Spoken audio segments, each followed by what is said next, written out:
el módulo número 7, vamos a ver lo que es seguridad y primeros auxilios. Vamos a ver 3 temas, ¿sí? A grandes rasgos como títulos, pero vamos a interiorizar. Riesgo en montaña, equipamiento y protocolo de emergencia. Bien.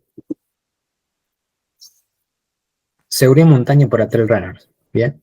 Hay que entender siempre que hay una vinculación entre lo que es el senderismo, el montañismo, actividades de alta montaña junto con el trail, ¿sí? Muchas veces se llegan a niveles altos de desnivel, pero obviamente que el esfuerzo es mucho más grande, ¿sí? No solamente por correr, por trotar, por escalar más rápido o en una competencia, a comparación de lo que hacen Andini. Bien, eso hay que tenerlo bastante en cuenta. Bien, correr en la montaña es libertad, pero también responsabilidad, ¿sí? Con este subtítulo doy inicio a este módulo, con lo que quiero hacer la siguiente acotación. La montaña, por más que a veces nos haga sentir libre, nos deje expresar, nos deje canalizar y muchas veces, pero también hay que hacerlo de manera responsable, o sea, no hay que subestimar a la montaña, ni por más que la conozca, ni inclusive por más que no la conozca, ¿sí?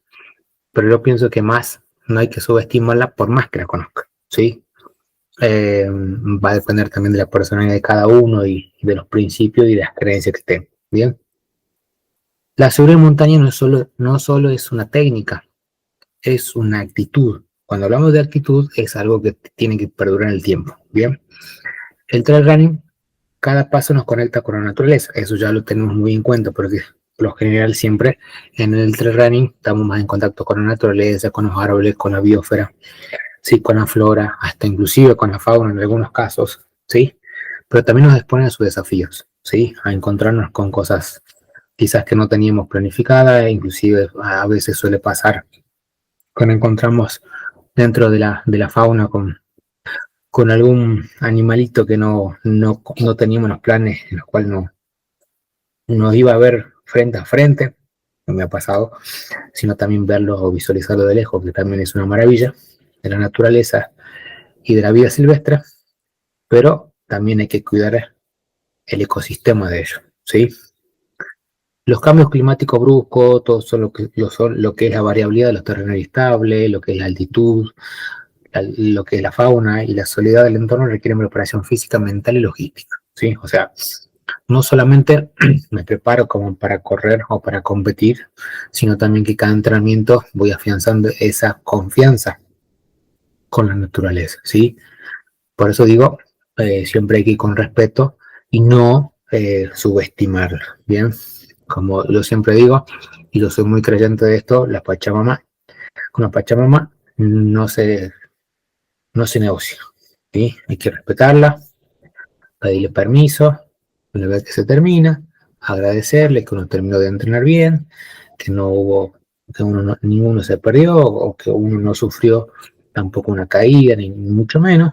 Entonces, bueno, siempre hay que ser agradecido con la madre tierra, ¿eh? Porque no solamente nos brinda los alimentos desde la tierra, sino que también nos permite transitar lugares que por ahí son recónditos en cuanto al relieve y que muchas veces no se pueden ni acceder, inclusive hasta ni con un dron, ni con un helicóptero, ni con nada, menos con vehículos, pero sí lo podemos hacer de una manera de hacer esta práctica deportiva al aire libre. Bien, vamos a seguir. A ver, no me quiero confundir, Filmín. Bien, un corredor seguro es un corredor consciente. Este implica una planificación, un autoconocimiento, un equipamiento adecuado, comunicación y comunidad. Bien.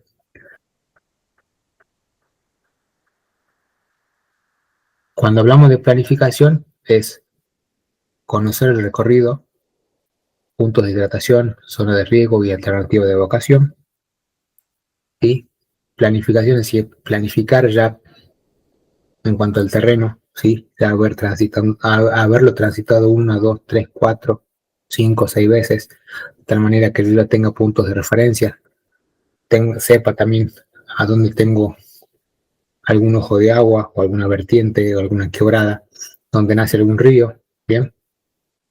Y la zona de riesgo, sí, de derrumbe, que pues, también puede ser una zona de posible alud o inclusive zonas muy agrestes o muy peligrosas, ¿sí?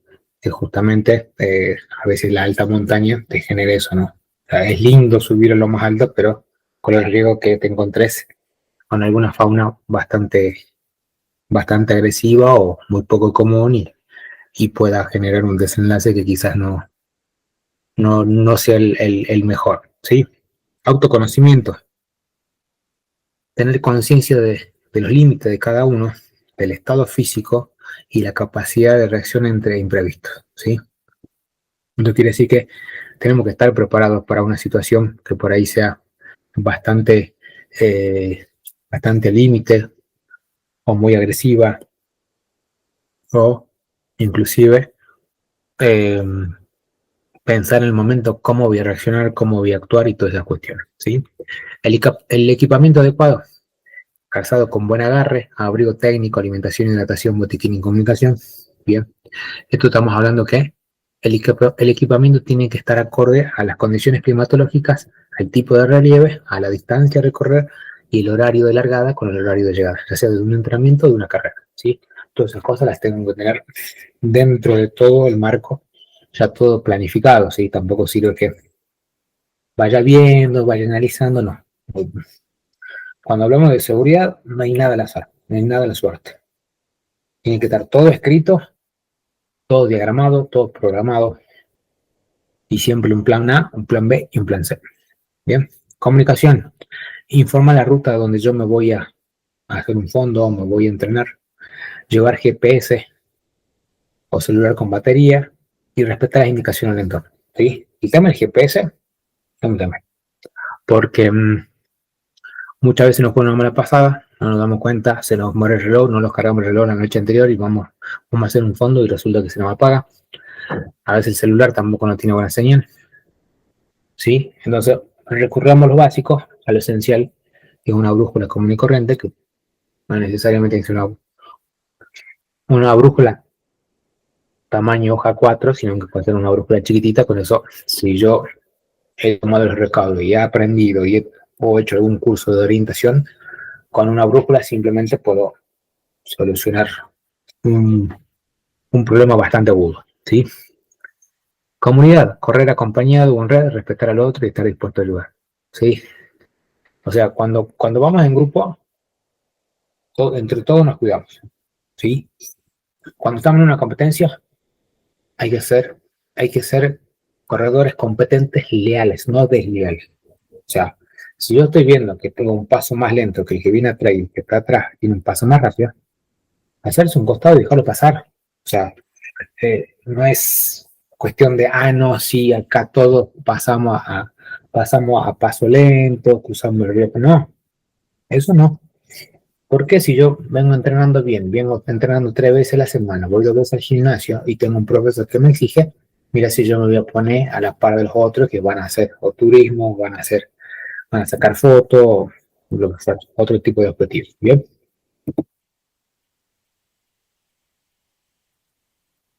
por eso es necesario 3 cuestiones: planificar siempre la actividad, equipar siempre la mochila y actuar con prudencia, ¿sí? Una actividad planificada nos evita un montón de dolor de cabeza. Una mochila equipada o muy bien equipada nos va a salvar más de una emergencia, ¿sí? De una urgencia. Y siempre actuar con cautela, con prudencia, con inteligencia, con razonamiento. No decir, no. Darle lugar a la montaña, lo que es el azar, es el peor error que pueden cometer. ¿Sí? Porque la montaña se va a encargar de ponerlos ahí un poco bajar a la realidad, ¿sí? Por eso digo, no hay que subestimarlo, ¿sí? Subestimar es lo peor que pueden hacer ustedes en cuanto a estas cuestiones, ¿no? Entonces, actuar con esto, con una planificación, un equipamiento y la forma de actuar.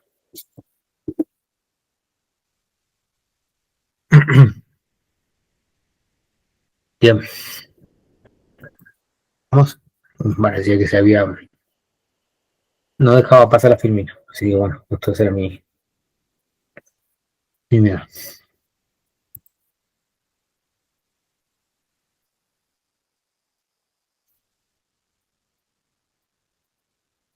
Vamos a seguir. Bien, ahí se muestra el cuadro. Sí, bien. Evita todo tipo de actividad en montaña solo. ¿Sí? La compañía en montaña siempre es una de las mejores herramientas de prevención. ¿Sí? Si uno va solo a la montaña, tiene que avisar por lo menos a un familiar o alguien o una persona con la cual viva y decirle, mira, yo me voy a tal lado, yo arranco mi entrenamiento a tal hora, si yo no vuelvo antes del anochecer, llamar a emergencia y solicita que estoy perdido, que no sabe nada de mí, que no tiene noticias, ¿sí? Siempre. Si decide ir solo, informa de la ruta, tiempo previsto para realización e intentar mandar un mensaje a alguien de confianza, ¿eh? Es lo que yo siempre digo. Siempre tenemos que tener un plan A, un plan B. Por lo general, antes, cuando existía, porque no sé si todavía no existen, creo, creería que no, los Nokia 1100 eran muy buenos GPS, justamente porque tenían señal en cualquier lugar más recóndito de acá de la Argentina y agarrarse enseguida. Entonces era un arma bastante versátil. Realiza la actividad acorde a tu forma física y habilidades técnicas, ¿sí? O sea, si yo vengo entrenando 10 kilómetros, no voy a pretender hacer 30 kilómetros un fondo en trail. O sea, me voy a quemar y la voy a pasar mal y me puedo lesionar, ¿sí? Revisa el material y lleva extra por si acaso, ¿sí? Con respecto al material, a la indumentaria, siempre es preferible dos cosas. O voy abrigado y me voy desabrigando, o voy lo más sueltito y después voy jugando un poco con el tema de las prendas. El tema que la segunda opción es mucha pérdida de tiempo, a mí la primera es más explosiva, si se podría decir, ¿sí? Prepara un equipo básico para todas tus salidas, linterna, agua, manta, tren. Siempre hay que tener el botiquín por las dudas ya preparado, para cualquier circunstancia, no solamente porque si yo me veía a hacer un fondo, sino porque yo también tengo que cargar cada vez que salimos con el grupo, ¿sí? Cada grupo debe tener su equipo de botiquín. Mantenerse siempre bien hidratado, o sea, de regla básica número uno, mantenerse hidratado, por más que sea una 10 kilómetros, 12 kilómetros, sean 400 metros positivos en 2 kilómetros y tengan que ir y volver, y tenga 800 metros acumulados, no importa, todo el tiempo agua, agua, agua, agua, isotónica también. A veces es necesario una Coca-Cola o una Pepsi, pero tratemos de que sea el último recurso y no la parte media, digamos, de alternativas, ¿sí? Programa la actividad con antelación, siempre programar con antelación. Hace un fondo, una salida, un trekking, lo que fuera, siempre con antelación. Para ver primero cuestiones climatológicas y para ver segundo quiénes los que realmente del grupo van a ir, o en el caso de que yo trabaje llevando gente a algún lugar por turismo, también asegurarme de cuánto van a hacer entonces. Bien, protegerse siempre del sol y de los insectos, ¿sí? Protector solar, siempre, casi todo el año, digamos, y lo que es el tema de los insectos, también, ¿sí? Siempre con off, con algún repelente de mosquitos, y para evitar sorpresa, para evitar malestares, muchas veces a veces te pica un bicho que no sabemos el origen y después empezás con fiebre, con vómitos, horas antes de la carrera y después la pasas re mal. Tener siempre en cuenta las diferentes temperaturas y en cuenta con qué protección. O sea, si hace mucho calor, tengo una alternativa. Si hace mucho frío, tengo otra alternativa. Más lo que yo he puesto. O sea, te uso dos alternativas. Ante cualquier accidente, llama al teléfono de emergencia del país donde te encuentres. ¿Sí? 911, acá en Argentina. Traté de buscar señal en algún lado y llamar. Entonces, justamente esto es necesario, ¿sí? poder comunicarse de última con algún servicio de emergencia y solicitar ayuda, que obviamente también me va a ser de paciencia, porque bueno, muchas veces se tardan, digamos, inclusive hasta por el lugar donde yo estoy, ¿sí? Bien, este es un diagrama de una carrera muy conocida entre Chile y Argentina, que es la Ultrafior, en la edición 2017, donde tuve el placer de estar presente. Como vemos, es una zona con agua dulce en cercanías, parte de vegetación, parte de nieve, ofrece como una parte rocosa, ¿sí? Entonces es una zona bastante húmeda, eh, por lo visto que dependiendo si se encapsulan los vientos, va a permitir que esto vaya chocando con las paredes de todo este cordón verde y empiece a haber variabilidad de temperaturas, ¿sí? Bien, siempre estos mapas, por lo general en las organizaciones, en las carreras siempre lo tienen, pero en las de trail es sumamente importante ver, ¿sí? El circuito, si tengo algún cruce de río, si tengo una subida, un puesto de abastecimiento, todo. Todo es sumamente importante, ¿sí? Bien.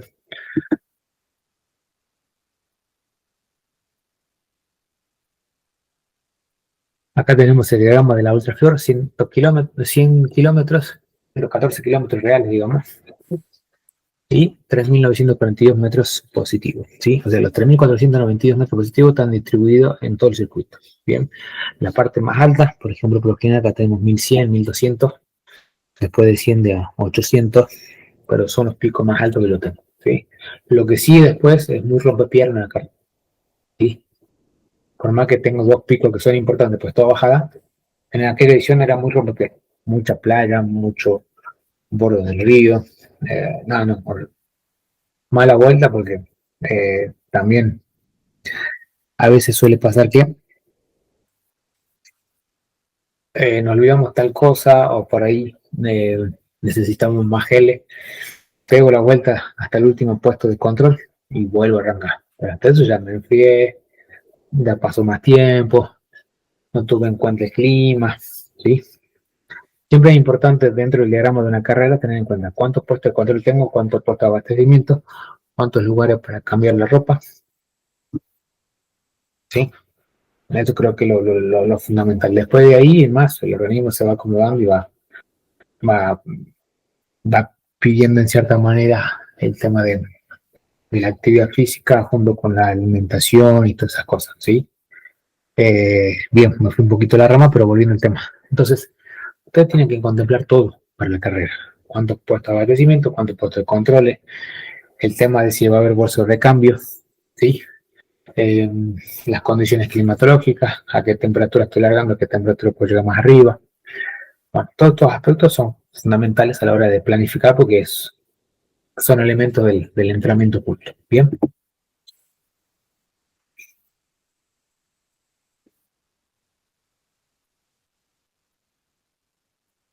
Bueno, la hipotermia. Sabemos que la hipotermia se da cuando el cuerpo empieza a descender su temperatura por debajo de 35 grados. ¿Sí? Ese es el primer grado de hipotermia. Bien. Hay casos mucho más severos de hipotermia, que por lo general lo sufren los andinistas o los escaladores, que llegan a picos muy altos, ¿sí?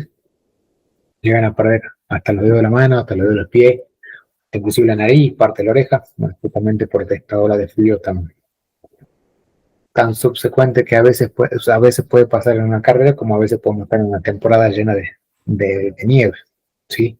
Pero siempre hay que tener en cuenta esto, ¿sí? La temperatura corporal. La temperatura corporal por debajo de 35, estamos a la mano, ¿sí? Bien, por lo general, ¿qué es lo que pasa? Primero comienza con un hormigueo o picazón, luego empieza a haber como un blanqueamiento, digamos, de la piel, con un poco de hinchazón, hormigueo y pérdida de sensibilidad. Y después ya el segundo grado es la opción de la aparición de una ampolla. Es el segundo grado.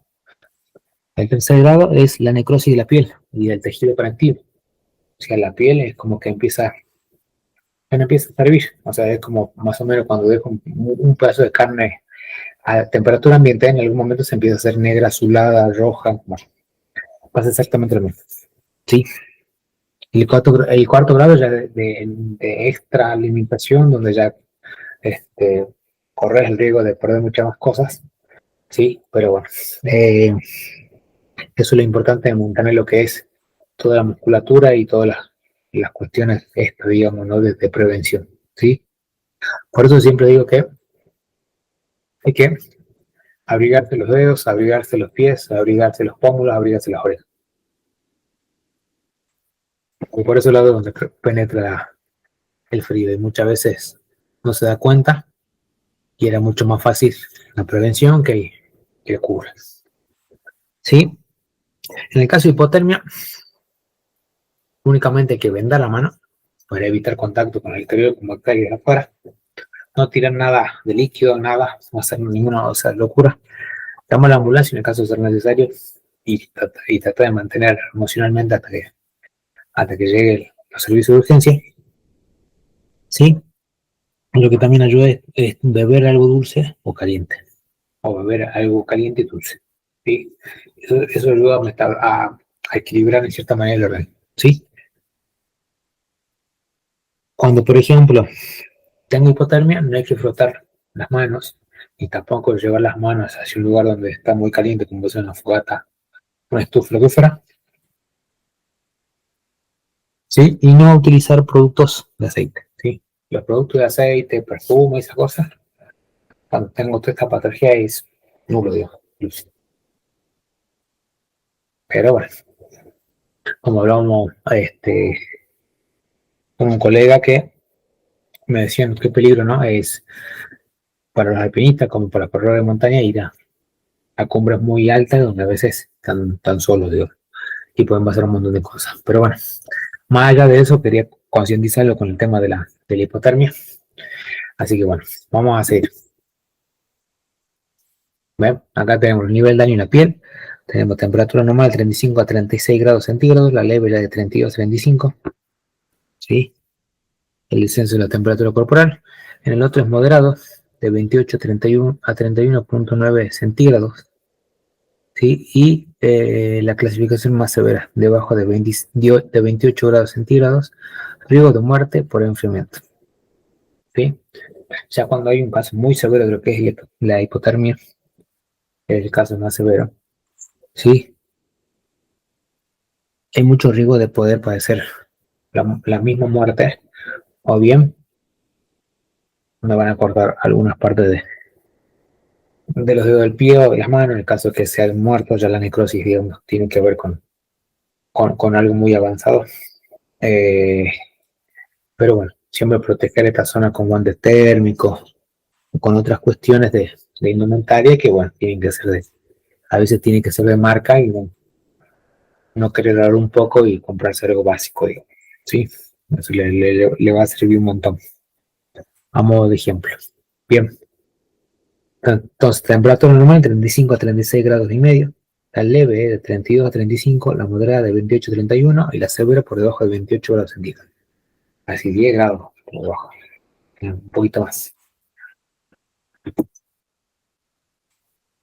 Sistema de capas. Tenemos tres sistemas de capas como para protegernos del frío. Primero tenemos la primera capa que es de base, la segunda de aislamiento y la tercera de protección. Bien, la de base, ¿sí? La función es de mantenernos secos, a la vez eliminar la humedad, por eso tienen a veces como una pequeña telita en algunas partes del cuerpo, y evacuar el sudor haciendo un análisis de la deshidratación. Bien, la segunda capa, ella es con aislamiento, ¿sí? Proporcionar aislamiento, evitar pérdida de color, ligera y compactable.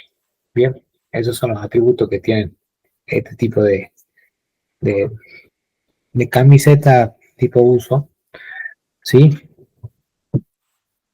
En donde el objetivo es, ¿sí? Proporcionar aislamiento, evitar pérdida de calor y ligero y compactable, ¿sí? Es término medio en cuanto al abrigo, digamos, ¿sí? A veces no es muy conveniente cargar tanto y después ponerle más todavía porque ahí se hace mucho peso. La tercera capa es la protección, la chaqueta impermeable, la protección del aire y la transpirabilidad, ¿sí? O sea, como que es como el sistema nervioso y el corazón, que en un ciclo va, viene, sí, es toda una cuestión, pero bueno. Pero también es importante para que ustedes sepan elegir el momento de comprar una ropa o una prenda, por qué lado tienen que ir. Bien, así que bueno, entonces tenemos tres. La primera capa que es de base, la segunda capa que es de aislamiento y la tercera capa es de protección. ¿Sí? Así que bueno, de 10. Vamos a seguir. Bueno, acá como puse, tenemos primera capa, evacuar el sudor. Sí, la mayoría de los productos son sintéticos, sí, son de inclusive de lana merino. La segunda capa es mantener la temperatura y eso se lo hace por medio de un forro polar o de una campera con plumas. Y tercera capa, protección lluvia viento, todo lo que es sistema Gore-Tex, que muchas veces suelen mejorar muchas cuestiones cuando nos acostumbramos a utilizar. Sí, pero fue un tiempo nada más. Fue un tiempo. Bien, tercera capa, protección de lluvia y viento, Gore-Tex, membranas impermeables, sí. Esto es una sugerencia, ¿no? Hoy en día en el mercado existe un montón de preferencias y de gustos y de tipo de, de chaquetas como de buzos, ¿sí? Pero siempre traten de buscar algo que les guste, pero que a la vez cumpla la función. O sea, no se compren algo por comprarse, porque el amigo que corre también se compró la última Salomon, yo también quiero la última Salomon, se compró una gorra, y, no. O sea, cada uno tiene sus preferencias y es importante respetarlas para que las cosas marchen con total normalidad. Bien, temperaturas extremos, ¿sí?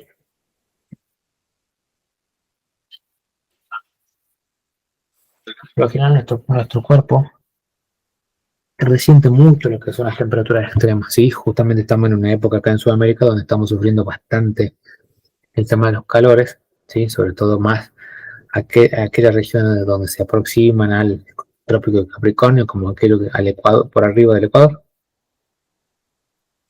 30 grados centígrados la deshidratación, que son para las personas acá al norte. 37 grados centígrados, temperatura normal del cuerpo humano. 41 grados centígrados, las células humanas comienzan a morir a los 41 grados.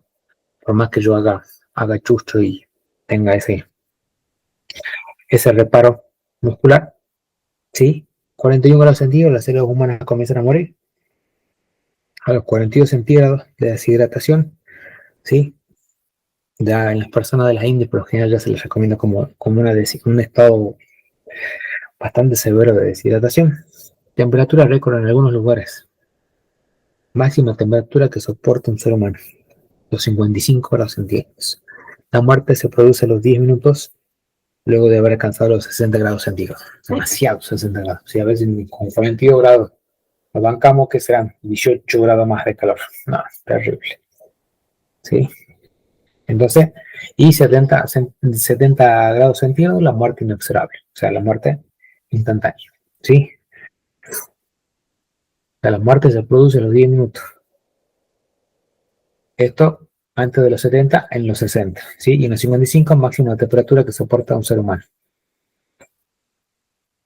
Así que muchas cosas también como para ir viendo ya con el tema del calor, la alimentación y todas esas cuestiones que también son sumamente importantes tener en cuenta, ¿no? A ver qué comer cuando hay un día con mucho calor, un día que está bastante fresco, también cómo comer, cómo compensar esas cuestiones. Pero bueno, uno tiene que ir trabajando en base a su cuerpo, de acuerdo a la especificidad que tenga del deporte, ¿sí? Bien,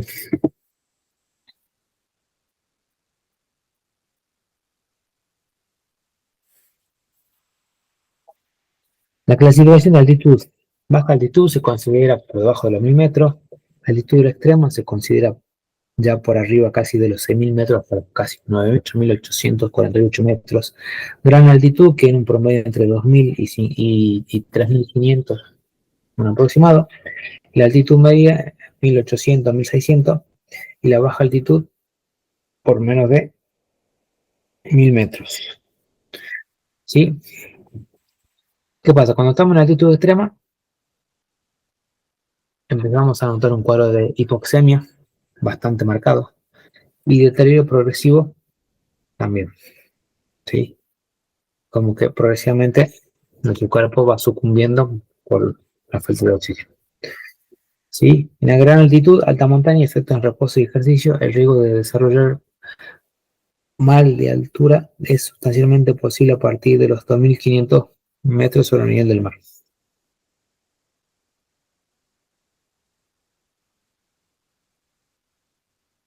Bien, como le estaba explicando, La alta montaña, efectos en reposo y ejercicio, el riesgo de desarrollar, el riesgo de desarrollar mal la altura es sustancialmente posible a partir de los 2.500 metros sobre el nivel del mar, ¿sí?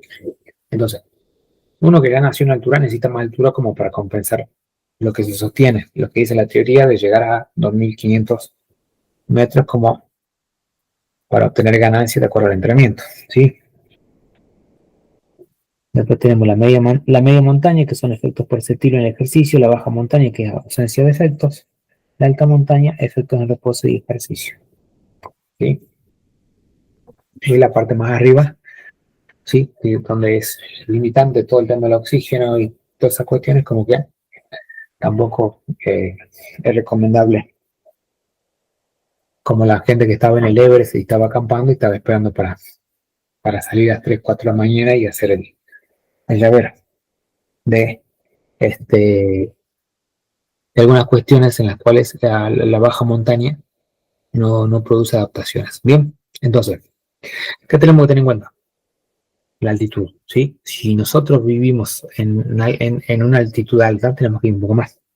Tenemos que llevar el cuerpo un poquito más para que se vaya adaptando, ¿sí? No mucho. Recuerda que lo ideal son 2.500 metros. Si yo nacía a 1.500, 2.500, y tengo que estar casi cerca de los 4.000, como para compensar y para decir que estoy haciendo un trabajo en altura. ¿Bien? Eso a modo de ejemplo, como se lo acabo de mencionar, ¿sí? Para que lo tengan muy en cuenta y lo vayan agregando, ¿sí?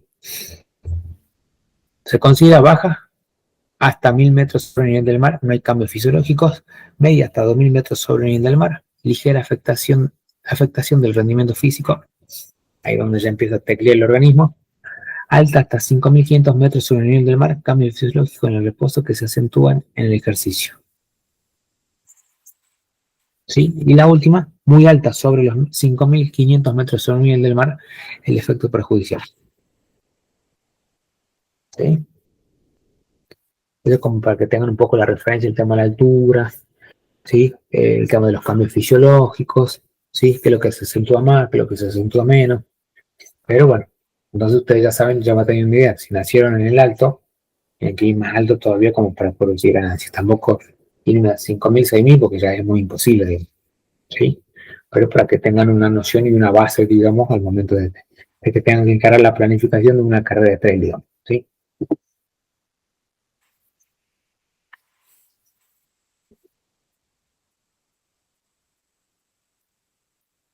¿Qué es lo que vamos a ver acá? ¿Sí?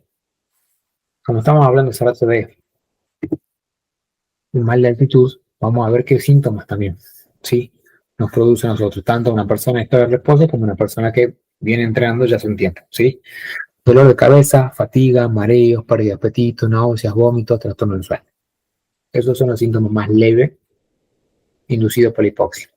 Factores que influyen en el desarrollo del mal de altura: velocidad de ascenso, altitud de procedencia, ejercicio físico, saturación de oxígeno, historial, exposición previa a la altura, enfermedades previos, enfermedades previas, perdón, factores genéticos, respuesta ventilatoria hipóxica, formas severas, ¿sí? Edema pulmonar de altura, edema cerebral de altura. Bien, entonces, ¿qué es lo que provoca acá? ¿Sí? Comenzar con los síntomas más leves que tengan que ver con la adaptación a la altura y los factores que influyen dentro del desarrollo ya del local o del comercio, ¿sí? O inclusive también en el desarrollo, por ejemplo, de la práctica en algún lado muy cerrado, ¿no? Eso también es sumamente importante.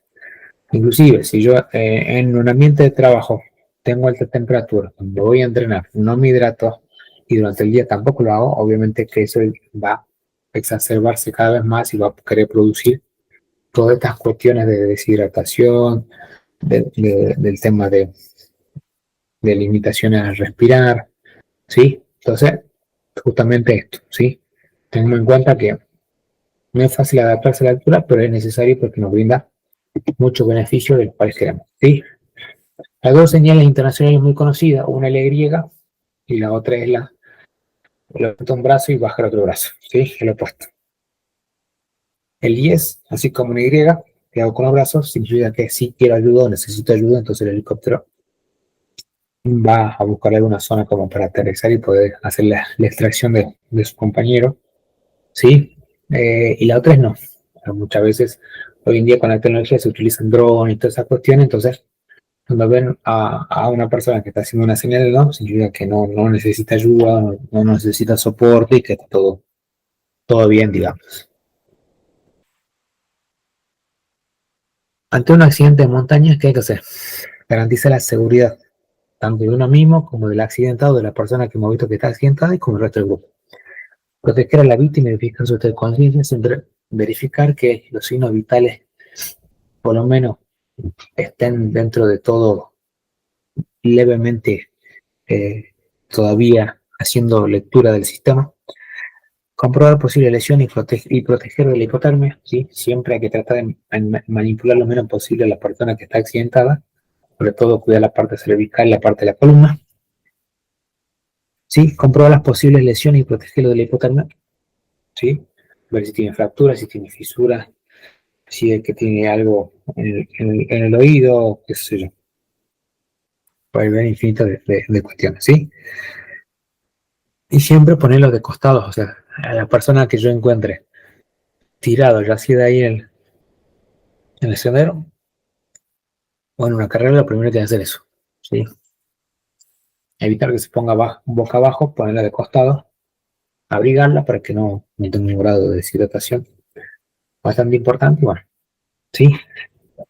Después es el avisar al 911 o avisar a la defensa civil o autoridades del parque hotelero de Yala, ¿sí? Muchas veces cuando hemos ido nosotros con mi equipo, hay en Laguna Petrolera de Yala, hay una garita, ¿sí? Antes había una casa, ahora hay una garita. Entonces uno va, dice, mira, yo estoy con mi grupo, vamos a hacer 15, comenzamos el entrenamiento y tenemos que estar tipo 3 de la tarde de vuelta acá. Si no pasa nada, está todo bien. Y si llega a pasar algo, ellos son los primeros en comunicar a las autoridades pertinentes, ya sea defensa civil o inclusive todo lo que es la parte de emergencia de alta montaña y cumbre, ¿sí? Y socorrer, ¿sí? ¿Qué es lo importante acá? Si uno no tiene conocimiento de primer auxilio, no quiera ayudar a la persona, porque le puede perjudicar para toda la vida, ¿sí? Pero si saben y tienen los conocimientos mínimos, ya le ha pasado en alguna otra ocasión, ¿sí? Tienen la total libertad de poder actuar sobre esa persona y brindar el apoyo, la logística posible y en cierta manera también eh, acudir muchas veces a situaciones racionales con respecto a la montaña, ¿sí?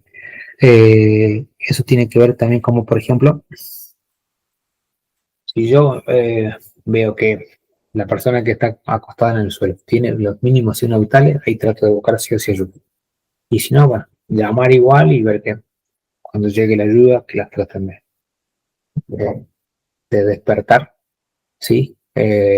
O muchas veces inclusive, ¿no? Suelen pasar cuestiones un poco medio fuera de lo común en la montaña, pero bueno, eh, en la montaña, digamos, ¿sí? Entonces, y por otro lado, sí, si tienen todavía la capacidad y la conciencia de poder actuar en la práctica del RDP, háganlo. O si no, dejen a alguien que sepa, ¿sí? Porque si no pueden agravar más la lesión y ustedes inclusive se van a cargar con algo que quizás no tengan nada que ver, ¿sí? Y siempre que hacerlo con paciencia, no ponerse loco, no ponerse nervioso y un montón de cosas. Bueno, el famoso botiquín, ¿sí? Eh, que va a depender mucho de cada uno, de las preferencias que tenga, qué es lo que quiera llevar y un montón de cosas. Pero vamos, lo importante, lo básico. Siempre una libretita para anotar los números de los familiares o de las personas más directas, pero tienen que estar en ese listado las personas que sí atienden el teléfono o responden el WhatsApp, ¿no?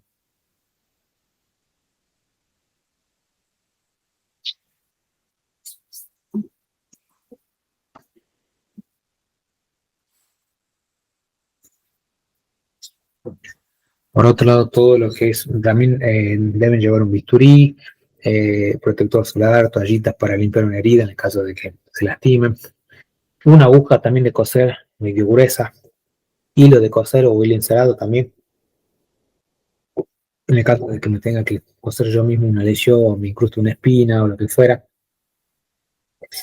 ¿sí? Un cepillo de estos que son de compartimiento doble, porque van a ayudar a un poquito a limpiar la herida, que es sumamente importante eso con el tema de la herida, hay que tenerlo mucho en cuenta, ¿sí? Y analgésicos, antifebriles, anticoagulantes, pastillas para el dolor del sistema digestivo. Bueno, son cuestiones, por ello son preferencias de cada uno. O sea, sabe más o menos su cuerpo cómo reacciona, qué es lo que necesita en la altura y todo eso más. Entonces, bueno, esto damos de ejemplo nada más. Pero bueno, hay ciertas cosas que uno va a querer sacar, el otro va a querer agregar el doble. Pero bueno, ya es cuestión del principio de cada uno y de qué considera necesario llevar en la mochila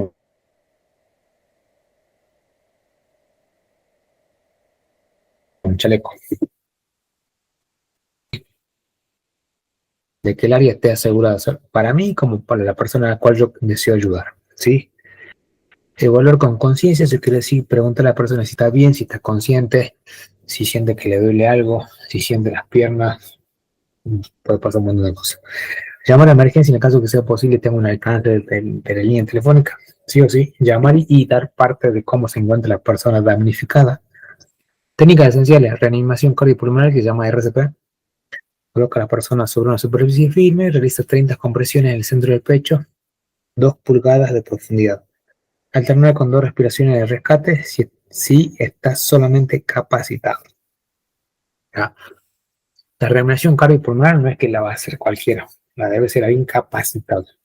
Muchas veces se hacen cursos cortos con respecto a esto, de las ayudas y emergencias, y dan todas estas cuestiones de lo que son primeros auxilios y todo lo demás. Y RCP, hacen la práctica con muñecos, después hacen práctica con los propios compañeros de curso, es bastante interesante. Control de hemorragia. Siempre aplicar presión directa sobre la herida para que no vaya, para que la herida en cierta manera no vaya fluyendo cada vez más y esto tengamos que muchas veces pasar de no limpiar la zona y nos queremos poner el apósito y a veces el apósito está con la mano sucia y ya ensucia toda la herida y después ya empiezan los problemas con algunas cuestiones como por ejemplo eh, suele pasar, ¿no? A modo de ejemplo estoy diciendo, ¿no? Que te piquen un bicho o un alacrán o una serpiente, una víbora. Entonces, bueno, también todo un protocolo porque hay que tratar de que el servicio de emergencia llegue lo más rápido, identificar ya sea el bicho que nos picó y esas cosas, y fijar si hay un antídoto, ¿sí? Pero bueno, muchas veces esto suele pasar por estas lesiones que uno no le da bolilla y después pasa, ¿sí? En el caso de quemaduras, ¿sí? Siempre es con agua corriente fría durante por lo menos 10 minutos, no aplicar hielo ni tampoco hacer contacto con el hielo y con la herida, ¿no? Sino un vendaje limpio y me envuelvo todo el antebrazo y la mano. Cuidados iniciales. En el caso de fracturas, inmoviliza la parte afectada y evitar moverla. Ni la cabeza ni la cadera hay que tocar, ¿sí? Ponerla de costado últimamente y taparla para que no tenga hipotermia. Los golpes de calor llevan a la persona a un lugar fresco, hidratarla y aplicarles compresas frías, ¿sí? Por lo general, cuando no hace mucho calor, poner un trapo, inclusive acá en la parte de la base del cuello, es una cuestión, ¿sí? Eh, y por otro lado, por ejemplo, cuando una persona por ahí muchas veces nos dice no siento las piernas, no siento esto, bueno, hay que tratar de mantener la calma y hacer la exploración correspondiente y ver si realmente es verdad. Quizá haya sido un golpe muy grave que lo haya dejado un poquito inconsciente y no lo sienta, digamos, sí, pero bueno, es raro. Y por otro, documentar monitorizar, perdón. Observar los signos vitales, como yo le había explicado en un momento, respiración, pulso, sí, saturación de oxígeno, anotar cualquier cambio hasta que lleguen los servicios de emergencia. Entonces, cuando llega el servicio de emergencia, lo que tenemos que comunicar nosotros es más o menos poner en contexto, ¿sí? Y después, bueno, ver el tema esto de los signos vitales, que es sumamente importante. ¿Mm?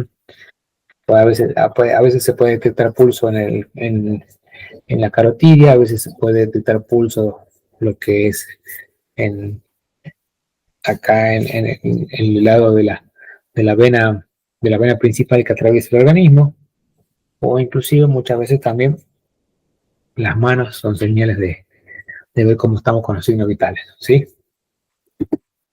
Bien, esto fue todo lo que protocolo de seguridad y también todas estas cuestiones de emergencia, cómo actuar con una persona que necesita ayuda en una carrera o en un entrenamiento, el tema del respaldo que deben ofrecerse entre todos los miembros dentro del grupo para que se cuiden en algún entrenamiento y nadie se pierda o nadie se accidente, ¿sí? Por eso siempre digo que hay que reforzar todo lo que es estos vínculos en grupos, sobre todo en grupos de running y todo lo demás, ¿sí? Así que bueno, este fue el módulo número 7, todo lo que fue seguridad de montaña, habíamos visto también un poco la indumentaria, el tema de los calores extremos, que es lo que pasa con el organismo, así que bueno, nos vemos en la próxima, que creo que es la penúltima, y después ya queda una más y listo. Y ya estaríamos terminando estas 2 semanas casi de jornada muy intensa, pero bueno, también agradecido.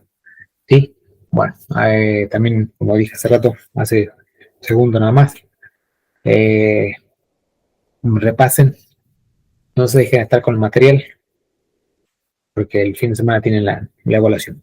Así que bueno, gracias chicos, nos estamos viendo en la próxima, nos estamos viendo el sábado. Chao, chao.